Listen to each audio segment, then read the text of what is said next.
معزز سامعین اور دیکھنے والوں کو السلام علیکم۔ موضوع شروع کرنے سے پہلے ہمارے چینل کو سبسکرائب اور بیل آئیکن کو دبا دینا تاکہ آنے والی ہر ویڈیو آپ تک پہنچ سکے۔ ہمارا موضوع تھا اپنے گناہ کی بات کسی سے شیئر نہ کریں۔ اس موضوع پر موسیٰ علیہ السلام اور ایک بوڑھی عورت کا قصہ سناتے ہیں آپ کو۔ اس بوڑھی عورت نے کہا، میں نے اپنے بیٹے سے شادی کی ہے۔ موسیٰ علیہ السلام سے کہا، کل پھر جب جاؤ گے تو میرے پوچھتے آنا کہ میں جنت میں جاؤں گی یا دوزخ میں۔ دوسرے دن جب موسیٰ علیہ السلام اللہ کے کوہ طور پر کلام کرنے کے لیے گئے، اے اللہ پاک یہ کیا ماجرا ہے؟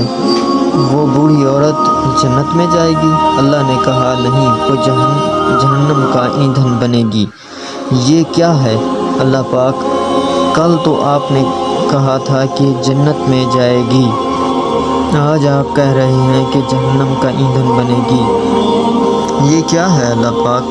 کل تو آپ نے کہا تھا کہ جنت میں جائے گی، آج آپ کہہ رہے ہیں کہ جہنم کا ایندھن بنے گی۔ اللہ پاک نے کہا کہ اس کے گناہ کا شاہد کوئی نہیں تھا، آپ کو بتا کر اس نے آپ کو گواہ کر لیا ہے، اس سے کہہ دینا کہ وہ جہنم کا ایندھن بنے گی۔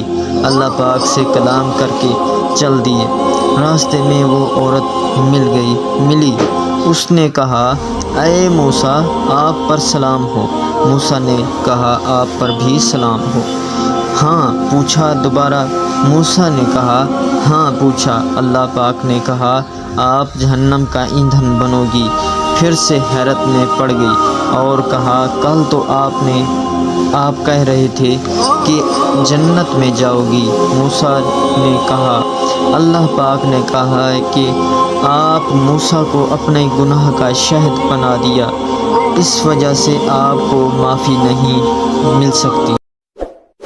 اس ویڈیو کو لائک کریں، ہمارے چینل کو سبسکرائب کر بیل آئیکن ضرور پریس کریں